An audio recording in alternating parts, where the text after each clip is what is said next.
Mes chers collègues, dans le cadre de la préparation de notre rapport sur l'adaptation des modes d'action de l'État dans les Outre-mer, nous auditionnons ce matin le contre-amiral Nicolas Lambropoulos, commandant supérieur des forces armées aux Antilles. Nous vous remercions, amiral, d'avoir bien voulu accepter notre invitation et de participer à cette visioconférence exceptionnelle à plus d'un titre. Vous avez été nommé depuis le 1er août 2023 commandant supérieur des forces armées aux Antilles, mais aussi commandant de la zone maritime Antilles et commandant de la base de défense des Antilles. Après une carrière déjà prestigieuse, vous dirigez donc les forces armées qui assurent la protection de cette vaste zone et animent la coopération régionale dans ce domaine depuis la Martinique jusqu'à la Guadeloupe, Saint-Martin et Saint-Barthélemy. Vous pourrez nous dire si votre champ de compétences géographiques n'est pas trop large au regard de l'ampleur des missions qui vous incombent et des moyens dont vous disposez. Par ailleurs, les forces armées aux Antilles sont particulièrement engagées dans la lutte contre le narcotrafic au travers de l'action de l'État en mer. Or, la commission d'enquête du Sénat sur l'impact du narcotrafic en France vient de rendre le 14 mai son rapport qui pointe notamment une coopération internationale défaillante et des territoires d'outre-mer qui ont le sentiment d'être abandonnés par l'État. Le rapport mentionne en effet des services sous-dotés et des mesures parcellaires. Au final, le constat est sévère, je cite, « Si la stratégie mise en place en Guyane a indéniablement eu des effets positifs, elle est davantage tournée vers la protection de l'Hexagone que vers celle des territoires ultramarins, justifiant le sentiment d'abandon des habitants, des élus et de la chaîne pénale. » Elle a aussi immédiatement conduit à la mise en place de 2 grandes stratégies de contournement, le report vers la voie maritime et le report vers les Antilles. Vous nous direz si vous partagez ce constat. Nous sommes rendus en avril dans cette région où d'importantes prises de drogue ont récemment été réalisées par les services français. Ces prises correspondent-elles, selon vous, à un renforcement de l'efficacité de l'action de l'État ou plutôt à une intensification du narcotrafic dans la zone ? Enfin, compte tenu de l'objectif de notre rapport, nous avons beaucoup de questions concernant concrètement vos relations avec la préfecture et les autres services de l'État en général.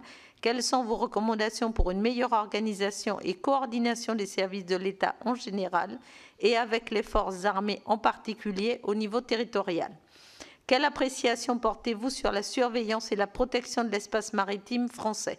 Voici quelques-unes des interrogations que nous vous avons transmises pour préparer cette audition. Après votre exposé liminaire, je laisserai donc la parole à nos collègues ici présents, dont je salue la présence d'Annick en visio.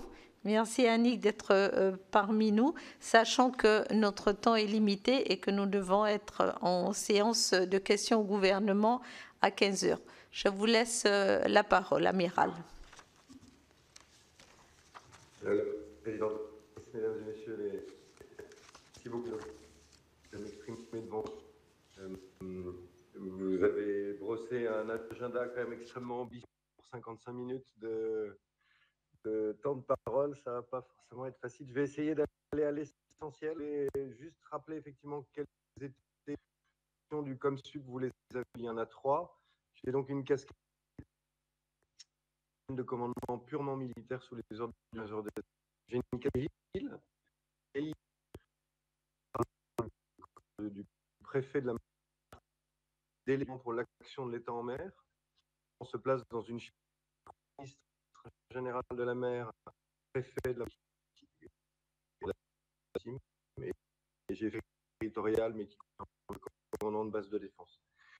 150 personnes, ce sont civils et militaires, c'est l'effectif des forces armées aux Antilles. C'est essentiellement une force maritime avec 5 navires, 2 frégates de surveillance qui sont dotées chez un bâtiment de multimission, un peu un couteau suisse qui sert beaucoup ici à tailler des îles, apporter une aide en cas de catastrophe naturelle, et un patrouilleur de la gendarmerie maritime qui est intégré dans les forces armées. Ça, c'est la marine nationale. Également, les forces armées aux Antilles, c'est un régiment de troupes de marine, le 33e régiment d'infanterie. Et puis, ici, vous avez un mini ministère des armées avec toutes les directions services qui sont représentés, les services de communication, d'infrastructure, du commissariat, etc.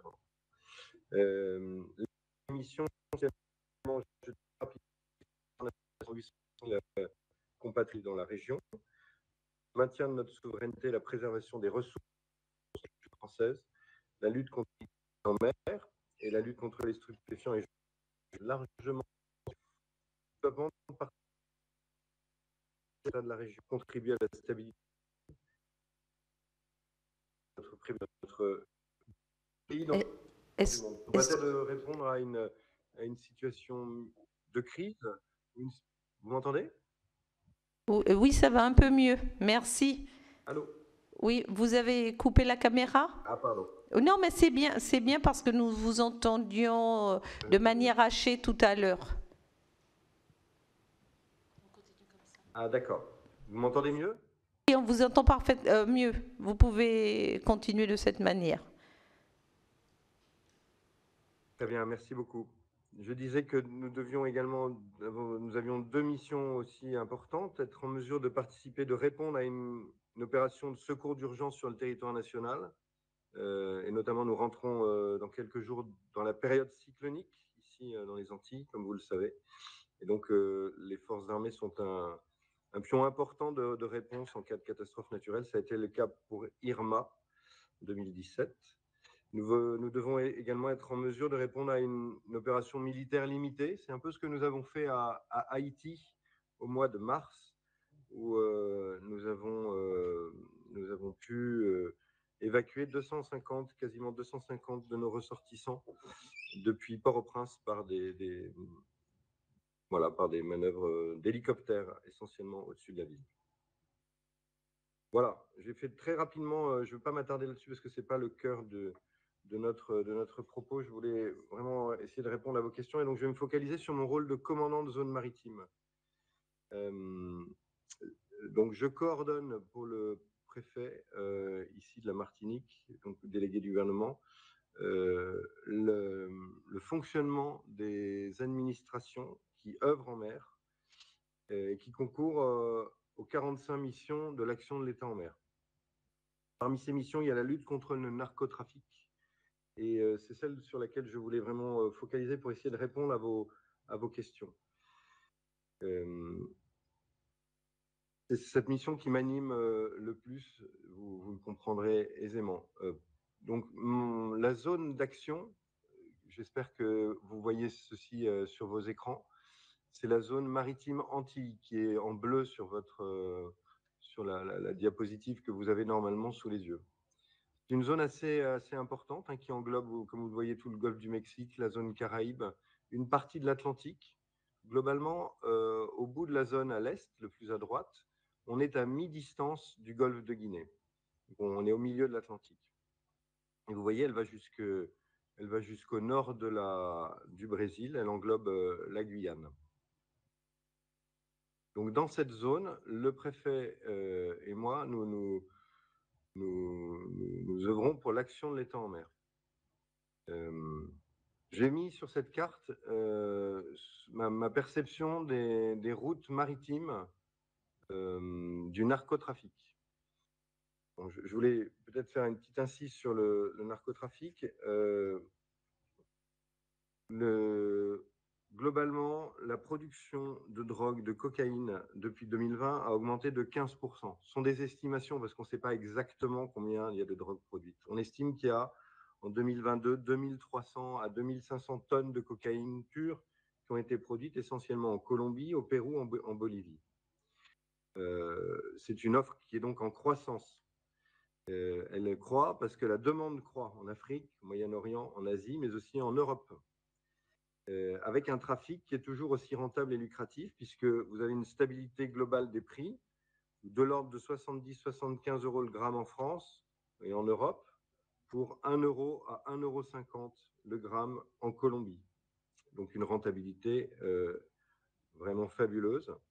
Et la nécessité pour casser le trafic d'intercepter une immense partie de la quantité produite.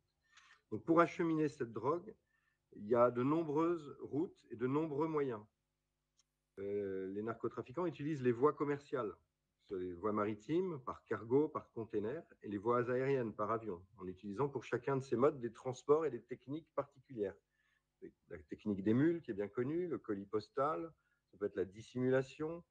Voilà, vous pouvez avoir au cœur d'un container de bananes quelques pains de cocaïne, ou de la même façon dans des sacs de café, ou au milieu de la paille des vaches qui est transportée entre l'Europe et l'Amérique du Sud. Ça, c'est la première façon. On utilise des voies commerciales régulières, j'allais dire. Et la deuxième façon, c'est d'utiliser des voies maritimes plus rustiques, plus irrégulières. Donc là, on fait appel, les narcotrafiquants font appel à ce que l'on appelle des go-fast, des bateaux rapides, surmotorisés, des navires de pêche, petits et gros, des voiliers, peuvent également mettre à la dérive les ballots et les laisser gagner leur destination au gré des courants. Ils peuvent utiliser des semi-submersibles. On en voit régulièrement. Donc, vous avez ces routes maritimes qui sont affichées, rustiques, qui sont affichées sur votre carte. Côté Caraïbes, dans notre zone de responsabilité, vous avez globalement une autoroute de GoFast qui part de Colombie et du Venezuela et qui se dirige vers la République dominicaine et vers Porto Rico. Parce que c'est la porte d'entrée la plus aisée pour les narcotrafiquants vers l'Amérique du Nord. Après, vous avez une autre destination, une autre route maritime plus empruntée qui longe le Venezuela, comme vous le voyez, vers l'est, et qui va remonter l'arc antillais à partir de Trinité et Tobago, les petites Antilles, jusque, vous voyez, aux îles nord à Anguilla, et éventuellement pour rejoindre après Porto Rico de la même façon. Là, ce sont différents types de vecteurs. Vous trouvez des petites tapouilles, vous trouvez des bateaux qui font le service inter-îles. Voilà, entre chacune des îles, vous avez des courtes distances qui sont franchies de façon très rapide par des bateaux surmotorisés. Il faut 40 minutes pour aller de Sainte-Lucie à la Martinique quand la mer est agitée. Voilà. Vous avez une troisième route importante qui est celle qui est un peu plus sud, qui part du plateau des Guyanes et qui va soit en Afrique, soit en Amérique, soit en Europe. Voilà, grosso modo, les trois tendances. Avec ce que l'on observe comme grande tendance lourde, c'est que, le trafic s'est déplacé du Pacifique vers l'Atlantique et la Caraïbe, alors qu'il était effectivement historiquement majoritaire côté Pacifique. Mais la pression mise par les États-Unis, notamment sur les narcotrafiquants dans le Pacifique, les a incités à aller travailler dans la Caraïbe et dans l'Atlantique. Ça, c'est la première tendance. La deuxième tendance, c'est que vous avez un fort trafic de go-fast vers la République dominicaine et Porto Rico, qui sont toujours des portes d'entrée très importantes pour les narcotrafiquants. La troisième tendance, c'est que vous avez un déplacement, un accroissement plus exactement, des prises sur le plateau des Guyanes, où on voit que ça devient une plaque tournante très importante. Et ça parce qu'il y a une pression très forte qui est mise sur la Colombie notamment, et donc les narcotrafiquants utilisent globalement la forêt brésilienne, guyanaise, Suriname, du Guyana, pour aller rejoindre la forêt comme un refuge pour transporter la drogue vers des côtes d'où ils peuvent partir plus facilement vers l'Europe et l'Afrique. Et la dernière tendance, c'est que quand on faisait une saisie ici aux Forces armées aux Antilles, il y a 3 ans, 4 ans, même 3 ans, on prenait 500 kilos de cocaïne. Aujourd'hui, vous prenez au minimum 1 tonne de cocaïne. Les dernières saisies, c'est 2 tonnes 4, 1 tonne 5, 2 tonnes. Là, on était sur un bateau, malheureusement, on a fait chou blanc, mais qui était censé avoir 3 tonnes à bord. Récemment, les armées, la marine a intercepté 10 tonnes sur un bateau qui rejoignait l'Afrique. Voilà, donc on observe un accroissement des trafics transatlantiques avec un déplacement un peu vers le sud. Voilà, ça, ce sont des grandes tendances, sachant que on n'a pas toute la copie, on ne voit pas forcément très clair sur ce qui se passe, on voit ce que l'on arrive à intercepter et ce que le renseignement nous offre de voir. Voilà, à moins que vous ayez des questions sur sur cette planche, je vais essayer de répondre aux questions que vous m'avez posées dans votre introduction. Donc, est-ce que mon champ de compétences géographiques n'est-il pas trop large, si vous le permettez, Peut-être, excusez-moi, oui. à ce stade, d'avoir juste une question à vous poser. C'est quels sont les pays partenaires, parce que vous êtes dans la zone et quand on est en train de discuter de cette zone, ça m'intéresse.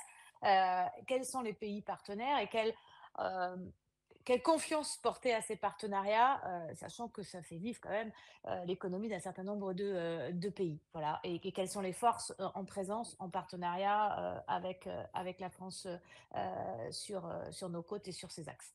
Merci. Je vous en prie. Nous travaillons donc étroitement avec les États-Unis.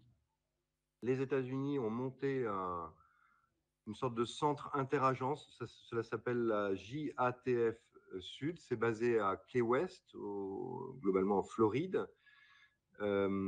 C'est une organisation,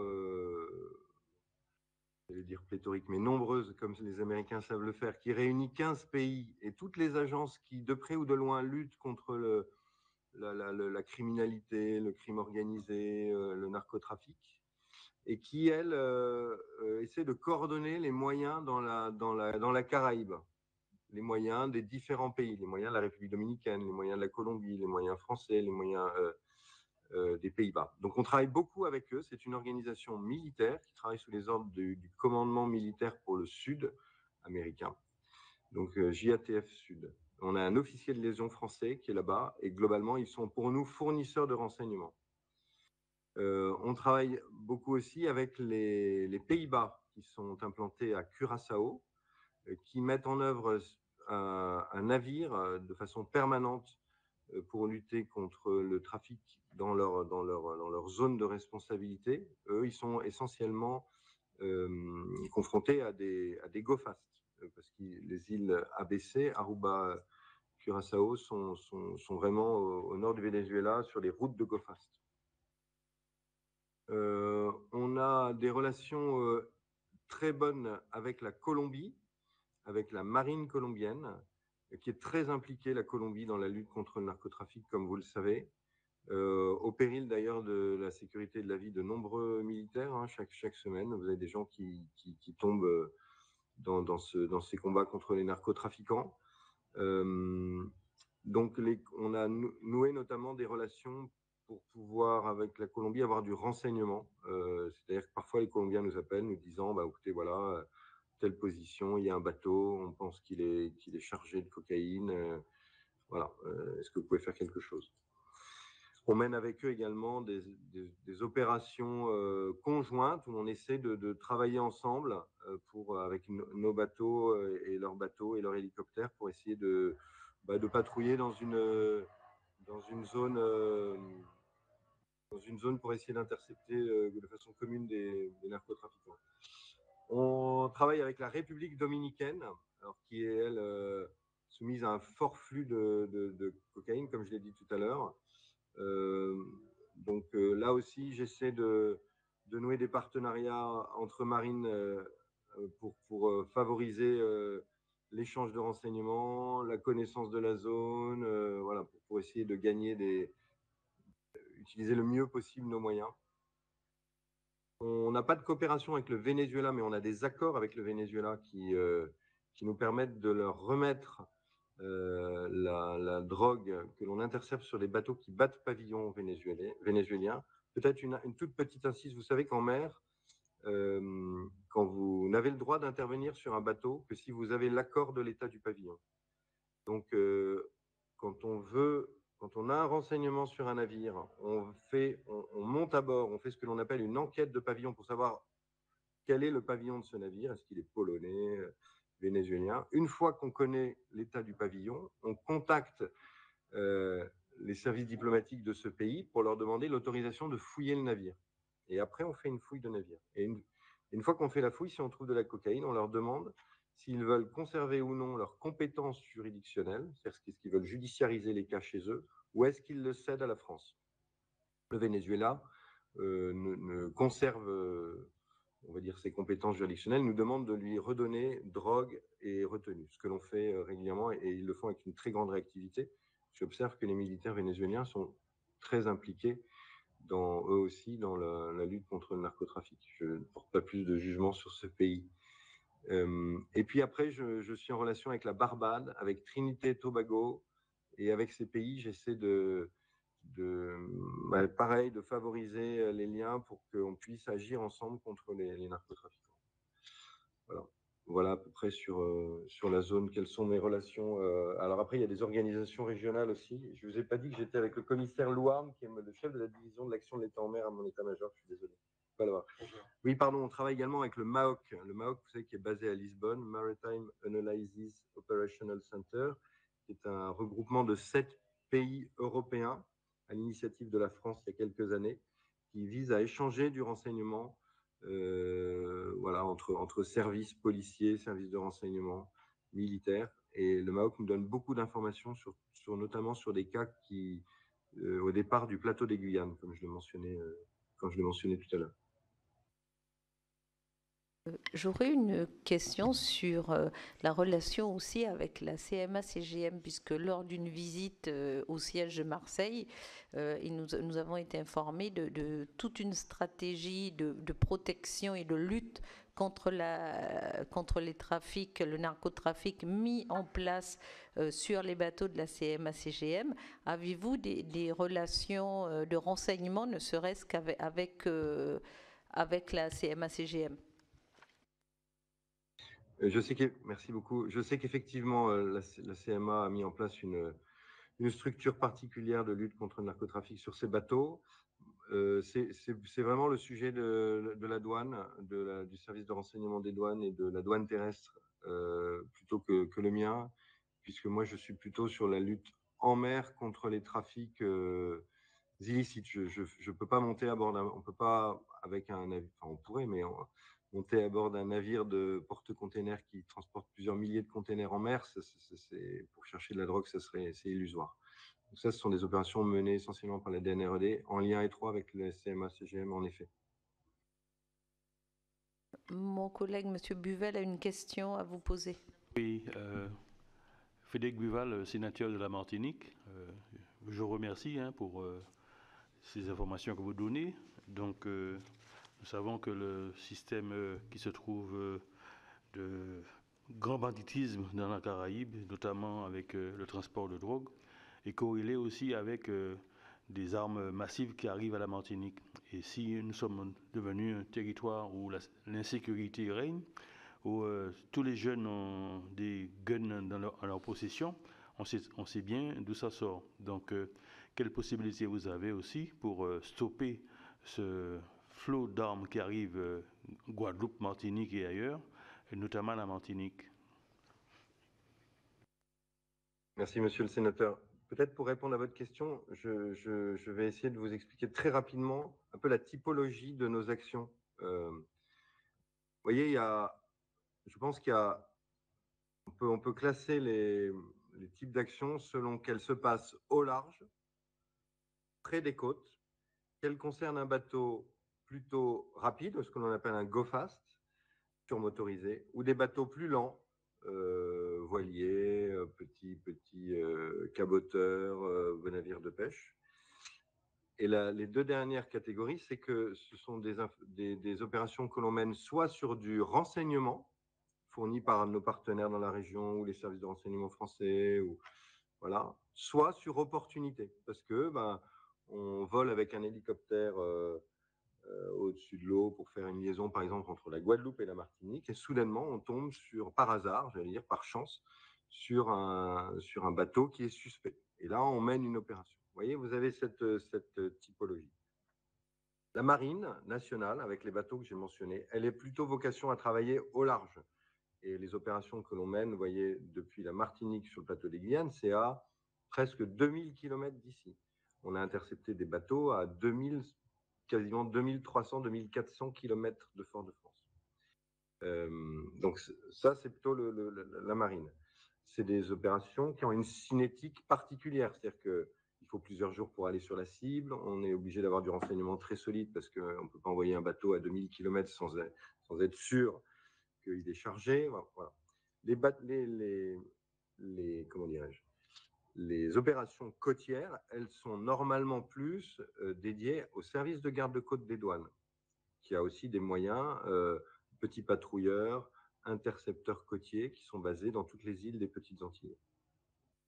Ce trafic côtier, il nécessite beaucoup de réactivité parce que pour aller d'une île à l'autre, les narcotrafiquants mettent très peu de temps. Quand ils naviguent finalement au large de la Sainte-Lucie ou de Dominique pour transiter, si vous vous faites repérer par un bateau comme ça, très rapidement, il est dans les eaux territoriales d'un pays étranger, vous ne pouvez plus intervenir. Vous voyez, ça demande, ce type de navire demande une attention particulière. Ces navires côtiers, inter-îles, ils transportent tout et n'importe quoi. Ils transportent de la drogue, ils transportent du lambi, ils transportent des armes, ils peuvent transporter des migrants, ils transportent des motos, des matériels volés. Voilà, le trafic. Donc, monsieur le sénateur, les armes, elles passent de la même façon que, elles arrivent en Martinique, de la même façon que la drogue, le hashish, le cannabis, la cocaïne, par ces trafics inter-îles et ces débarquements qui ont lieu sur les côtes et qu'il est très difficile à la fois de détecter et de contrer. Voilà. Donc, l'action contre les trafics illicites que l'on mène résolument, elle est à destination de la drogue, mais aussi des armes. Je continue sur la typologie, si vous le permettez. Pour agir en mer, il faut des bateaux, il faut du renseignement, vous l'avez compris, et je pense qu'il faut des moyens de surveillance aérien.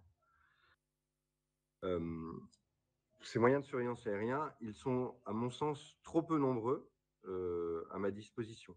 Et je ne peux pas assurer de permanence. Vous voyez, si vous avez un renseignement sur un bateau qui est à 1000 km de chez vous, sur lequel vous envoyez un navire, il faut pouvoir, avant que le navire arrive, relocaliser ce bateau.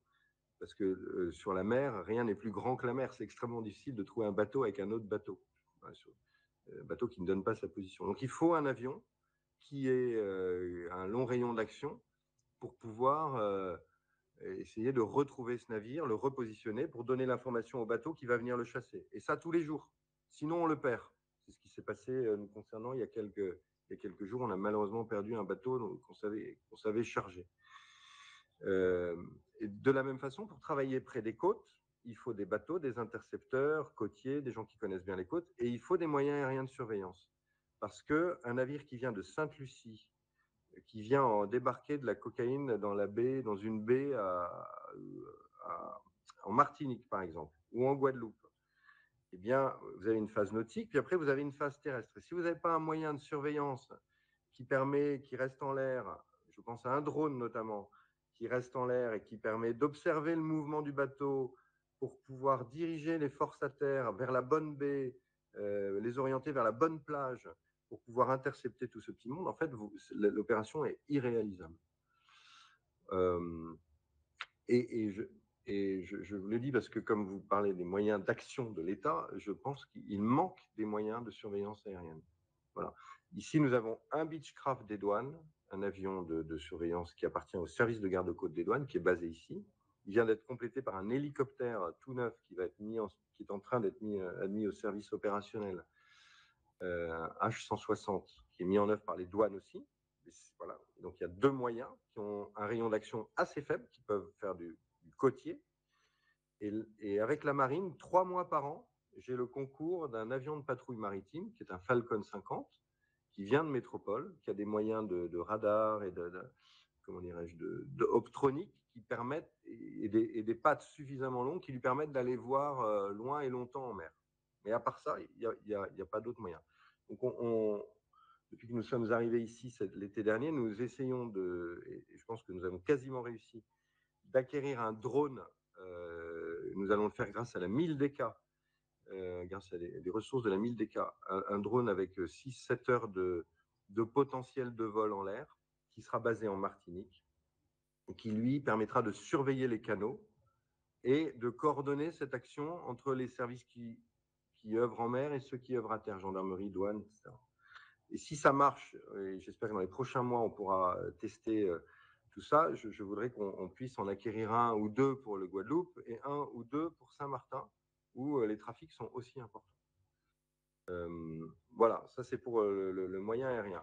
Vous savez qu'en Martinique, je suis désolé, c'est pas très organisé, mais je vois le temps qui file. J'ai tellement de choses à vous dire que je mets tout dans le tiroir. Vous allez avoir des radars qui vont être installés au nord et au sud de l'île, qui vont surveiller, donc à partir de l'été 2025, qui vont pouvoir surveiller les canaux. Cette surveillance sera effectuée par des militaires ici au centre opérationnel des Forces armées aux Antilles, qui va augmenter aussi notre capacité de détection de ce qui se passe. Parce que pour l'instant, en Martinique, en Guadeloupe, à Saint-Martin, il n'y a pas de radar, il n'y a pas de sémaphore, il y a très peu de moyens aériens. Donc, vous avez des territoires qui sont aveugles, qui sont entourés d'eau et qui ne voient pas ce qui se passe en mer. C'est assez singulier à mon sens. Voilà. Et je pense qu'à terme, il faudrait, comme les autres pays le font dans la région, il faudrait qu'on puisse avoir aussi des radars en Guadeloupe, il faudrait aussi qu'on puisse avoir des radars à Saint-Martin, comme nos partenaires jamaïcains ont des radars, par exemple, ou dominicains ou barbadiens ont aussi des radars de surveillance que nous n'avons pas. Voilà. Donc, expérimentation d'un drone avec la 1000DK, et si ça marche, il faudra un peu plus de moyens pour pouvoir avoir d'autres drones. C'est des moyens limités en termes d'achat. Globalement, on est sur 200 000 € pour avoir un drone que je me débrouille pour mettre en œuvre, et ici avec le personnel que j'ai sous ma responsabilité. Voilà, monsieur le sénateur, j'ai répondu très longuement à votre question, du moins j'ai essayé. Merci. Je vais sans plus attendre passer la parole à notre rapporteur Victorin Lurel, et après aux collègues qui l'ont demandé, Philippe Folliot et Saïd Omar Ouali. Merci Madame la Présidente. Je vous prie tous et toutes d'excuser mes absences et mon retard. On avait quelques obligations avant. J'aurais beaucoup de questions, mais je vais la résumer en une seule. Il me semble, Amiral, vous étiez à Saint-Martin avec nous? Oui. Oui, c'est bien ça. Alors, vous venez de répondre, c'était l'objet de ma question sur vos équipements et vos moyens. Vous dites que dans l'aérien, il manque quelque chose, et vous avez un Beechcraft, ce n'est pas suffisant, et je peux l'entendre. Mais sur le maritime, est-ce qu'il y a à compléter? Vous n'avez pas apparemment de bâtiments de transport léger. Vous n'avez pas non plus en matière de catastrophe et de post-catastrophe des bâtiments amphibies. Est-ce que tout ça est inscrit dans la loi de programmation militaire? Il y a eu des sommes importantes. Qu'est-ce qui a été réservé pour les Outre-mer? Ensuite, en matière aérienne, et je dirais plutôt spatiale, est-ce que les satellites peuvent servir? On avait tenté de le faire, je ne sais pas si ça se fait vraiment dans le Pacifique et dans l'océan Indien, de dire qu'on n'a pas les moyens maritimes pour être vraiment un peu partout. Mais on peut, avec les détections satellitaires, être quelque peu plus efficace. Est-ce que c'est transposable dans l'Atlantique Caraïbe? J'aimerais avoir quelques réponses sur ça. Est-ce qu'à votre avis, c'est vrai, c'est des moyens supplémentaires, et notamment financiers, que des préfectures maritimes pourraient être de bonne aloi ou de bonne mission? Est-ce que, une préfecture maritime des Antilles, Guyane, pourrait faire ça? Est-ce que ça entre en conflit avec vos compétences et vos missions, et peut-être demain vos moyens? Ensuite, dernière question, sur la carte que vous avez projetée, je vois que le Venezuela ne serait pas producteur. Ce serait le Pérou et le Mexique. La Colombie, ce serait un pays de transit ou producteur aussi? Producteur, donc il y aurait le Pérou. Les principaux pays producteurs, c'est la Colombie, le Pérou et la Bolivie. Et la Bolivie. Essentiellement, ça c'est l'essence. Et le Mexique aussi. Non, je ne dis pas qu'il n'y a pas de production. Mais de façon plus marginale. D'accord, très bien. C'est parce que ça, je dois être daltonien. Bon. Par ailleurs, et dernière question, je suis déjà trop long, sur tous les pays de la Caraïbe, et oui, on l'a évoqué à Saint-Martin, on dit en comprenant la Mésoamérique, ou l'Amérique centrale pour être simple, il y a 38 pays où la Chine est présente presque partout, la France n'a que 6 ambassades dans la zone. Est-ce que dans ces pays, je vous demande quelque chose de délicat, dans ces pays, beaucoup sont sensibles, pour ne pas dire compte tenu de leurs problèmes de financement, notamment à l'international, mais aussi en bilatéral, est-ce qu'ils sont sensibles ou ont une propension à tolérer le narcotrafic et peut-être le trafic d'armes évoqué par notre collègue Buval? Voilà, je m'arrête là. Merci, monsieur le sénateur. Pour répondre à votre, peut-être dans l'ordre inverse des questions, dans plusieurs pays, il y a de la corruption, c'est certain. On sait que notamment dans des petits États insulaires, il y a qui ont des problèmes effectivement de financement et qui sont, comme vous l'avez dit, soumis à l'influence chinoise de plus en plus. Il y a des affaires de corruption, notamment avec des gardes-côtes, des services de garde-côtes. Voilà, je ne mentionnerai pas là parce que ce ne serait pas ni précis ni utile. Donc nous, on fait très attention avec les gens avec qui on travaille, en tout cas nous, forces militaires, pour être sûr que nos partenaires sont des gens sûrs. Et pour le coup, vous voyez, quand nous remettons 2 tonnes de cocaïne aux militaires vénézuéliens, c'est fait en présence de l'attaché de sécurité intérieure de l'ambassade de France à Caracas, qui assiste à la remise, qui assiste à la destruction de la drogue et qui est faite par les Vénézuéliens. Vous m'avez posé la question des satellites. On a une expérimentation sur l'utilisation de satellites qui sont des satellites électromagnétiques, enfin, qui détectent les ondes électromagnétiques, donc les radars des bateaux. Les Américains ont aussi des systèmes plutôt tentent d'expérimenter des systèmes de satellites défilants avec des constellations importantes, avec des satellites fondés sur l'imagerie. C'est très compliqué parce que le taux de répétition de passage d'un satellite dans la zone est tel que, compte tenu de la vitesse des bateaux auxquels on est confronté, de l'extrême petite taille de ces bateaux, et donc du sillage extrêmement faible qu'ils laissent, c'est vraiment très, très peu utile. En tout cas, l'expérimentation que nous avons faite, nous, ici, en franco-français, n'est pas du tout satisfaisante. Et personnellement, je pense que il serait plus utile d'investir l'argent que nous avons investi dans les surveillances par satellite, dans des systèmes de drones à long rayon d'action, qui, pour le coup, sont quelque chose de beaucoup plus sûr. Voilà, beaucoup plus sûr. Utilisé d'ailleurs par les Américains avec beaucoup de succès. Est-ce que la LPM me donne les moyens? Vous avez parlé des moyens maritimes.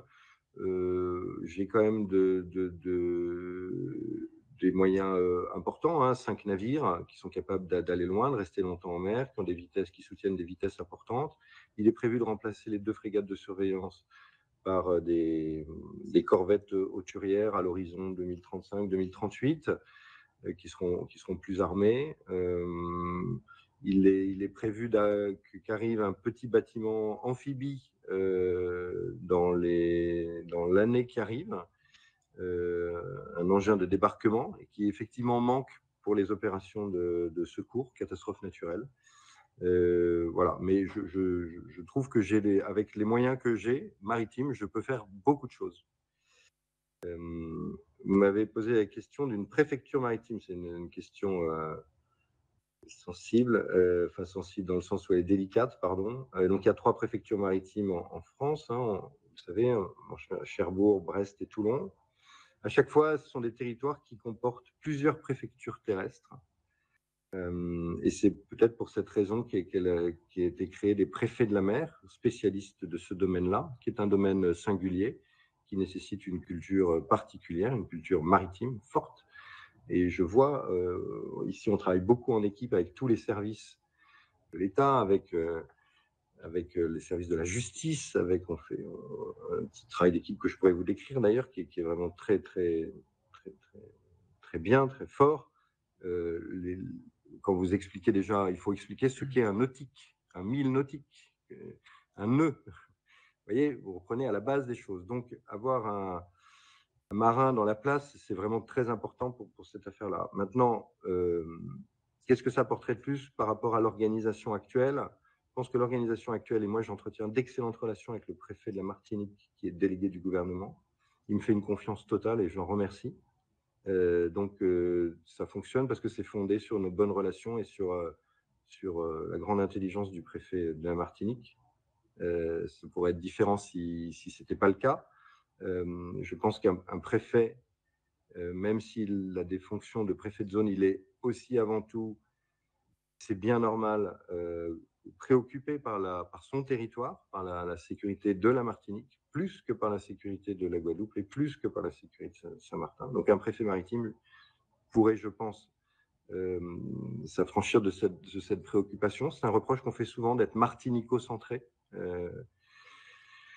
Donc je trouve que c'est une organisation qui marche et qui aurait du sens ici. Moi, je ne suis pas commandant des services de l'État ici qui œuvrent en mer. Je ne dirige pas la douane, le service de garde-côte des douanes, ni la gendarmerie, les brigades nautiques de la gendarmerie, ni les affaires maritimes. Je ne les note pas, je ne les évalue pas. Je tente de les coordonner. Il est certain que le préfet maritime, il n'a pas la même autorité que moi et donc il n'a pas le même pouvoir pour, comment dirais-je, inciter les uns et les autres à aller dans le sens qu'ils souhaitent. Voilà. Donc dans ces sens-là, je pense qu'effectivement, la préfecture maritime, pour un territoire qui a plusieurs préfectures, morcelées, insulaires, ça aurait du sens. Merci. Je vais passer la parole à notre collègue Philippe Folliot. Merci, Madame la Présidente. Amiral, votre devoir de réserve fait que vous dites, et on le comprend, que les moyens qui vous sont octroyés, notamment maritimes, sont suffisants. Pour aller dans le droit fil et la continuité de la question de notre rapporteur Victorin Lurel, concernant la loi de programmation militaire, force est de constater que même s'il y a eu une très légère inflexion dans celle-ci, depuis une trentaine d'années, les forces de souveraineté sont les grandes sacrifiées, pour ne pas dire oubliées, des lois de programmation militaire. Et que les moyens qui sont à votre disposition sont tout juste suffisants. Force est de constater. Quand on parle des moyens, et tout à l'heure on l'a dit concernant les moyens maritimes, concernant notamment donc le Ventose et le Germinal, je crois qu'ils ont été mis en service au début des années 1990. Et vous nous dites qu'ils vont être mis hors service en 2035, c'est-à-dire donc après 45 ans de bons et loyaux services. Excusez-moi, mais je vais faire une métaphore, mais c'est comme si nous avions une R16 qui circule au milieu de Ferrari flambant neuve qu'utilisent les narcotrafiquants. Je suis bien entendu volontairement provocateur et réducteur dans mes propos, mais c'est un peu ça à certains égards. Et donc, surtout au regard du fait que vous ne disposez pas encore de drones de longue portée, comme vous l'avez dit, des drones mâles, donc moyenne altitude, longue distance, qui permettraient des éléments de surveillance, voire d'action à un moment donné. Quand on jumelle à cela le fait que les moyens, alors si je me souviens bien, je crois que vous devez avoir 2 hélicoptères à disposition.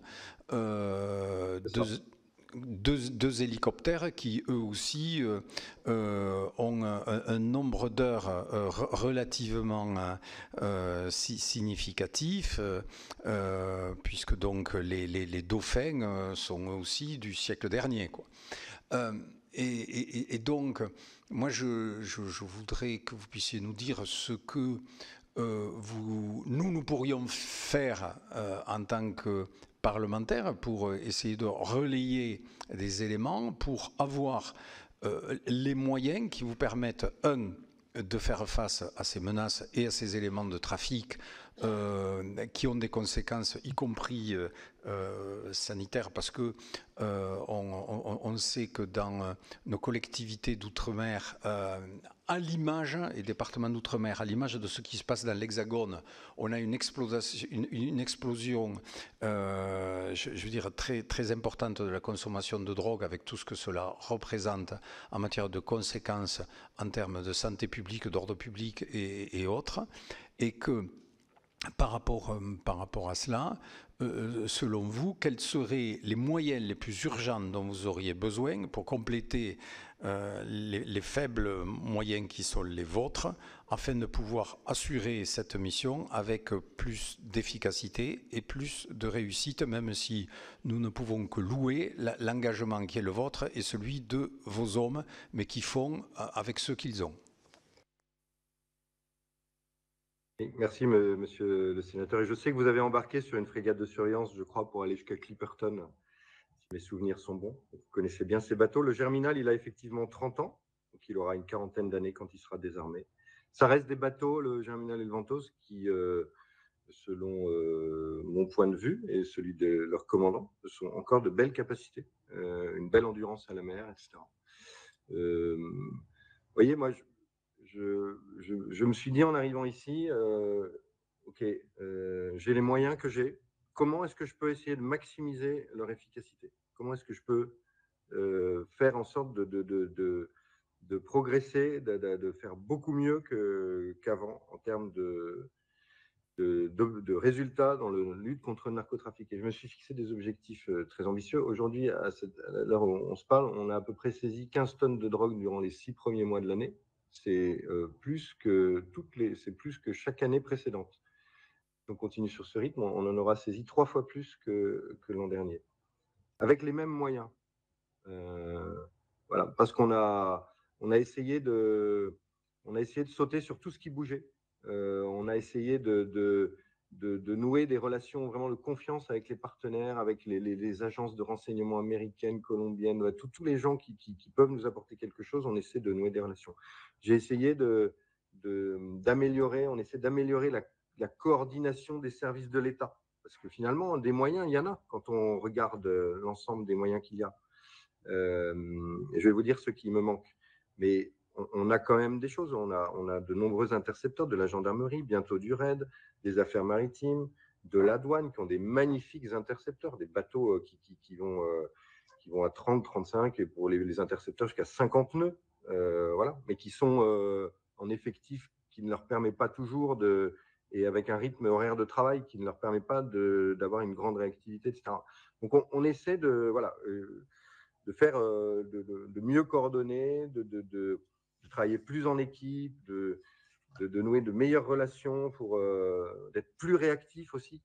Il est arrivé que parfois, on voyait partir un bateau par le renseignement de Dominique pour aller en Guadeloupe, et il n'y avait personne qui était fichu d'aller en mer pour aller l'intercepter, parce que l'horaire n'était pas le bon, je sais pas. Vous voyez, donc avec ce que l'on a, on doit être plus, on doit, en tout cas moi c'est ce que je me suis fixé, comme on peut être meilleur. Et je pense qu'en tout cas on a essayé de montrer cette année que c'était possible.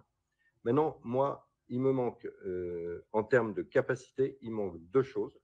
Il manque dans les canaux des moyens de détection, parce que comme je l'ai dit tout à l'heure, nous sommes aveugles, c'est-à-dire que c'est les seuls outre-mer, je ne connais pas la situation des autres outre-mer, territoires français, où on ne voit plus rien la nuit. Voilà. Donc il n'y a pas un radar qui voit ce qui vient de Sainte-Lucie. Il n'y a pas un, voilà. Donc là, il y aura des radars, mais il en faut aussi, je pense, dans les autres îles. Ça me paraît tout à fait normal, même si c'est un investissement conséquent. Et c'est un financement interministériel, hein, c'est pas aux armées de le supporter, dans mon sens. Et il faut des moyens de surveillance aérienne. Voilà. Et avec ça, des drones ou des avions, plutôt que d'avoir un Falcon 50 3 mois de l'année, ben, si je l'ai 8 mois de l'année, je vous assure que je serai beaucoup plus performant. C'est sûr. Je ne veux pas m'engager sur un chiffre, mais voilà. Et si en plus ce Falcon 50 a des moyens optroniques rénovés, ben, je serai encore beaucoup plus performant. Et vous voyez, avec 200 000 euros et le drone que la 1000DK va nous financer, on va éclairer, on va pouvoir faire ce qu'on ne peut pas faire aujourd'hui. C'est 200 000 euros. C'est plutôt ça dont j'ai besoin qu'une nouvelle frégate flambant neuve. Voilà. J'ai aussi besoin de souplesse organisationnelle et j'allais dire réglementaire. Je vais vous donner un exemple. Les narcotrafiquants connaissent nos modes d'action. Et aujourd'hui, les gens qui utilisent des go-fast pour transporter de la drogue, ils savent très bien comment on essaie de les intercepter. On essaie de les intercepter en leur tirant sur les moteurs. Mais avant de tirer sur les moteurs, on est obligé, selon la loi, qui n'a pas été conçue, qui n'a pas été écrite pour des go-fast, mais pour des bateaux de plus grosse taille, on est obligé de faire des sommations, des tirs d'avertissement sur l'avant du navire, puis des tirs sur les moteurs. Donc l'opération, elle se passe comme ça. Vous êtes de nuit, vous avez repéré un go-fast par un avion, par du renseignement, par un radar d'un bateau, etc. Et vous vous apprêtez à monter une opération pour le saisir, pour l'arrêter. Et lui, il n'a pas envie de s'arrêter. Il a 1 tonne de drogue à bord. Vous envoyez l'hélicoptère avec des embarcations derrière en sécurité, et le moment quand l'hélicoptère arrive près du go-fast, c'est la nuit, hein, donc personne ne voit personne, il va se démasquer, il va ouvrir son projecteur. À bord, il y a un tireur d'élite, il va en faire des sommations par VHF, demandant au go-fast de s'arrêter, autant vous dire que s'il les entend, il ne verra pas, donc premier point. Et après, il va se positionner sur l'avant du go-fast pour faire des tirs d'avertissement à 50 mètres avec des armes de petit calibre à 50 mètres sur l'avant du go-fast, des balles traçantes. Que fait le go-fast quand il est éclairé par un projecteur? Il se dit, je vais me faire arrêter. Donc, qu'est-ce qu'il fait? Eh ben, il enlève sa drogue et il la jette à l'eau. Et comme ils sont malins, ils l'ont lestée, et donc de façon à ce que la drogue coule, parce que sinon, elle ne coule pas et on la récupère. Et une fois que l'hélicoptère, pendant ce temps, a fait ses tirs d'avertissement, il a le droit de se repositionner, c'est-à-dire qu'il fait un large tour pour revenir face au vent, se repositionner plutôt sur l'arrière du go-fast pour essayer de tirer sur les moteurs. Mais l'autre, il est averti. On a perdu l'initiative, c'est fichu. Donc, j'ai demandé, j'aimerais qu'on puisse trouver les moyens, les voies et moyens de dire, écoutez, je lutte contre des narcotrafiquants en mer. C'est une lutte difficile. Les sommations, il faut qu'on puisse s'en affranchir. Il faudrait que l'hélicoptère arrive directement en position de tir sur les moteurs, qu'il allume son projecteur à un moment où le bateau en face est stable et est surpris encore, et bam, il tire sur les moteurs, il l'arrête. Et après, on discute, et on récupère la drogue, et on judiciarise, et on fait tomber des réseaux, et on enlève de la drogue. Parce que ce qui s'est passé dans le cas que je vous ai décrit, c'est que les gens ont fait des manœuvres, ont jeté toute la drogue, après se sont arrêtés. Malheureusement, le bateau s'est pris une vague, c'est des bateaux surchargés, les moteurs sont surmotorisés, donc ils sont très lourds. A pris une vague, il a coulé. J'ai dû récupérer les 4 narcotrafiquants qui sont devenus des naufragés que j'ai redéposés en liberté à Fort-de-France. Donc il y a aussi des modifications de. Là, je la fais. Je suis désolé, c'est pas très construit, mais vous voyez, il y aurait des dispositions. C'est dans quel code réglementaires ou législatives. C'est dans quel code si on doit modifier cette procédure de sommation? C'est dans quel code? C'est la sécurité quoi? Intérieure, c'est quoi? Code de la défense, code de la défense, code de la défense. Code de la défense, merci. Alors nous allons terminer, il nous reste quelques minutes. Je vais passer la parole à notre collègue Saïd Omar Ouili.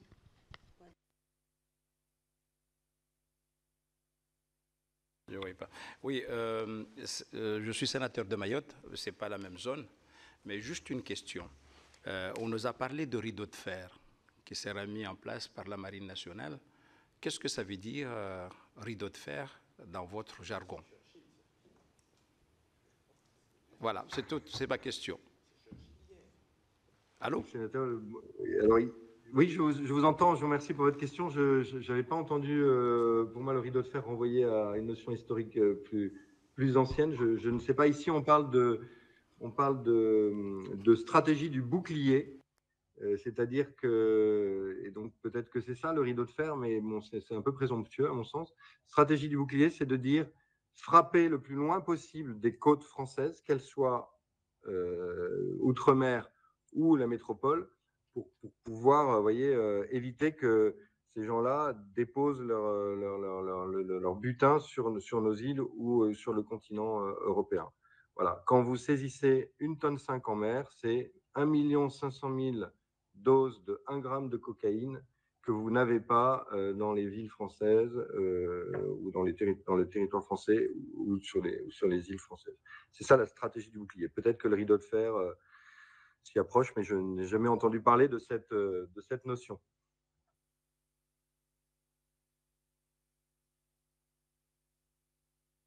Je disais que le ministre de l'Intérieur nous a vendu ça à Mayotte pour lutter contre l'immigration clandestine et les trafics. Donc, pour l'instant, on a demandé, on a posé des questions. Qu'est-ce que c'est le rideau de fer? On ne voit pas. C'est le sens de la formule, d'accord. D'accord, ok. Donc, je pensais que dans la marine, on avait cette expression-là et qu'il y avait des moyens qui allaient avec pour que ça devienne un rideau de fer. Mais pour l'instant, on ne voit rien. Non. Ici, nous n'utilisons pas ce vocable.